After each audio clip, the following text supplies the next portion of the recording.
はい、こんにちは。焼肉奉行霧島の稲垣です。今日はバラを、バラしながら、ちょっとした雑談的なお話と年末年始の、お話をさせていただく動画になります。今日もよろしくお願いします。で、これは、バラ、内バラの方。うちは、31日はお休みで、年明けは1日から営業してます。1日もうちはまあ基本的に5時オープンの19時閉店にしてます。で今年は1234と営業して5日から、木曜日までお休みというのにしてます。なぜそうするかというと、僕らの方はまあ田舎やからね、家族が帰ってくると。でそれが、だいたい1日からみんな家族の人たちがうちに来てもらってるという状況が毎年続いているので、ただうちらみたいなとこやと雪が降ると全部キャンセルっていうのになる、帰ってこれないっていうのでね。それとあともう一つはね、5日以降までのうちらもあまり仕入れ、お肉はね別にあるけど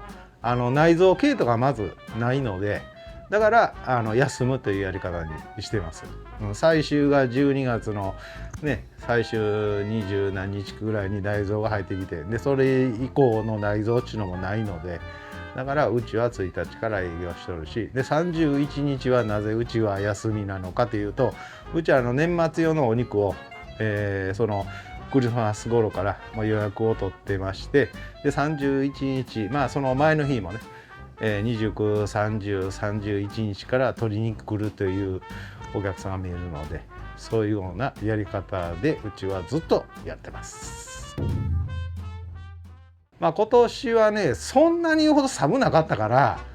すき焼きとかそういうのもちょっとあんまり売れ行きは悪かったけどね、寒いとやっぱりガーッと結構売れるんやけど、今年はそんに言うほど売れへんだでね、ちょっと残念やったなっていう点もある。であともう一つは最終の時に、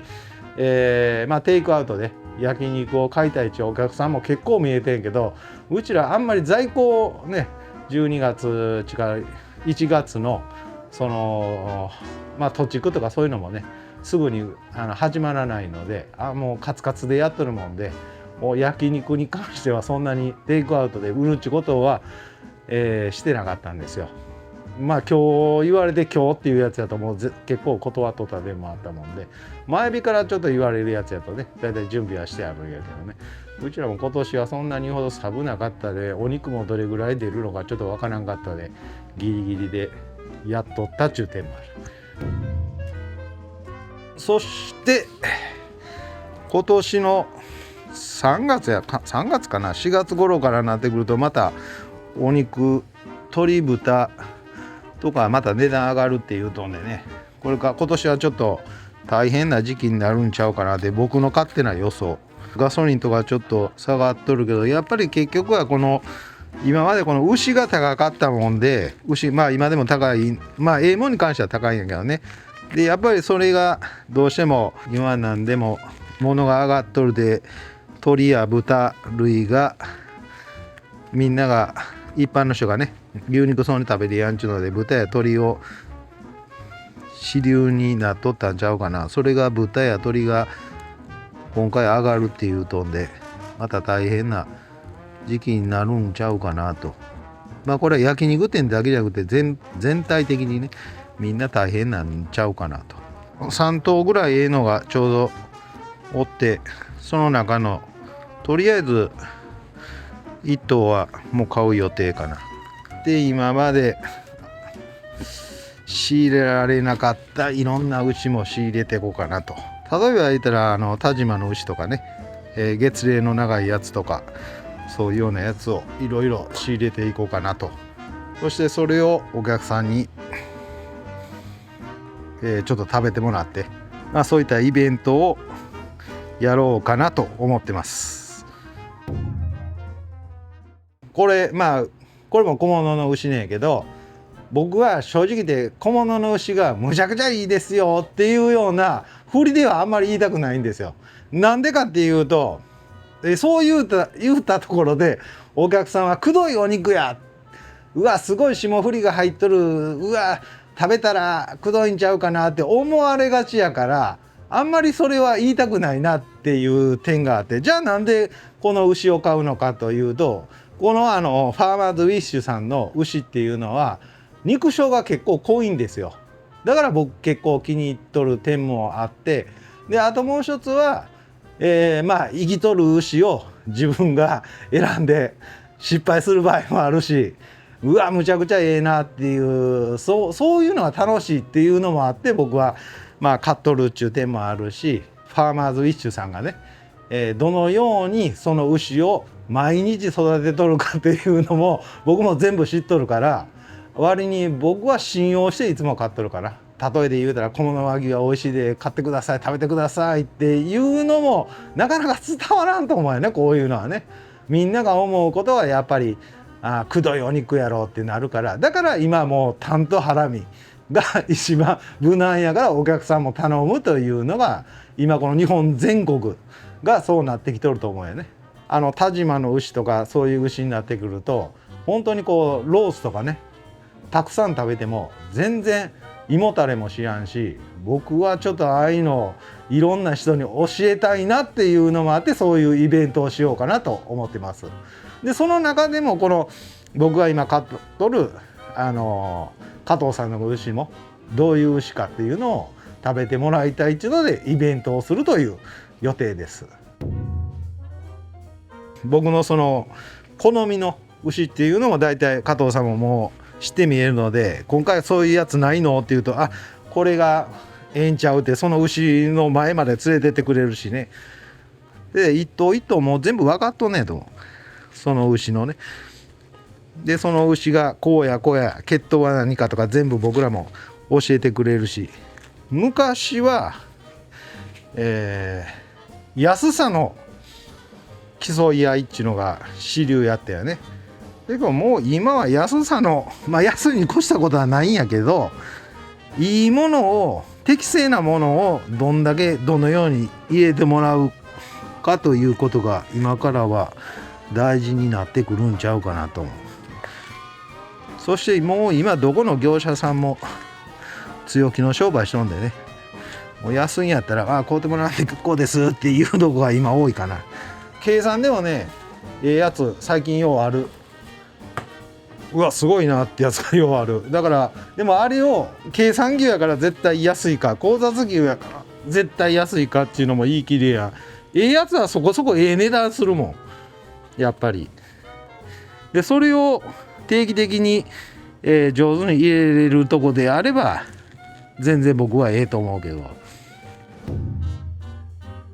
だからみんないらんとこがこういうとこやな、貝の実の下のとこやこういうとこ、ここをどのように売っていくかで全ての利益が僕は変わると思う。バラとかまあ何でもせいか、もも系でも腕でも何でも欲しいとこを買うだけじゃなくていっぺんに全部買うっちゅうやり方の方のが利益率でいうとだんだん変わってくると。利益がよく取れやんねやわっていう相談とかが来るんやけれども、そんだけ社員おったらやってけんやんやろっていうのがある。僕は適正人数っていうのがやっぱり分かってないとあかんのちゃうかなと思う。そしてみんな嫌な仕事はまあ誰でもそうなんやけどしたがらんやんか。自分が嫌なことやったり面倒くさいことはしたがらんでさ、でそんなんしとったらほら利益は出やんやろって僕は思う。自分ができやんなら人にお金払ってやってもらった方が俺はええんちゃうかなと思うけど、やたらに肉を切りたがる子が多い。売れるから切るんであってさ、売れもせえへんのに肉ばっか切りたがる子が多いな。いろんなお話を聞いていくと。そしてあとこういったお肉をどのように回していくかが一番僕は難しいかなと。とこっていうのはほっといても売れるから、なかなか売りにくいところをどういうふうに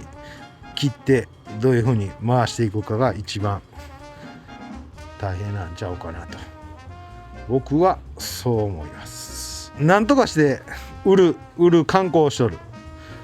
季節によってとかその月によっても売れる部位っていうのはまた変わってくるし、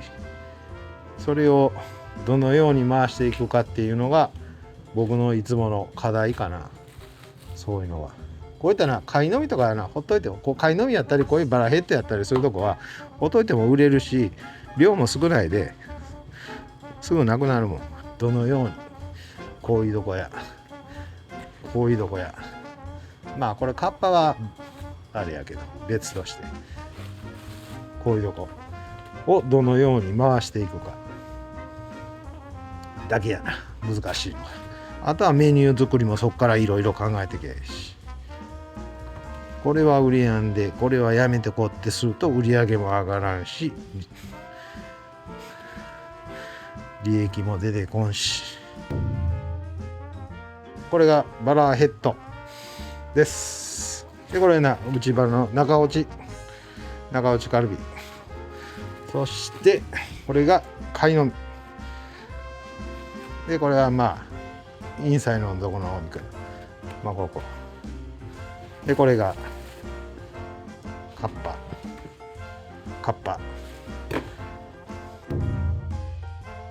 まあ今日は年末年始のお話と、まあいろんな雑談を込めての、まあ今回はつまらない話になってますけど以上になります。今日はありがとうございます。株式会社稲城では飲食店向けの卸販売とお肉の加工でしたり仕入れなどをアドバイスなどをさせていただいてます。一番僕が思うのはやりだしてからが壁にぶつかると思うんですよ。でその時に僕にいろんなこと聞いてくれるのでもいいですし、その時になってうちでちょっと教えてくれとかね、そういうのが出てくると思うんですよ。レバーがいくらになって、タンとハラミいくらになって、大腸小腸千枚っていうその値段の評価の仕方も全部教えることが僕はできますので、そういったことなどを学びたい方は LINE の公式アカウントの方でお友達追加の方お願いします。ご家庭向けのネット通販も始めました。そしてふるさと納税の方も始めておりますので、こちらの方もよろしくお願いします。割ってみないと分からんし、そういうのをやるのも僕はちょっと楽しいなと思って、バシバシの霜降りが入ってるやつはかえって僕はちょっと使いにくいなと思う。逆にない方のが僕はええかなって思う。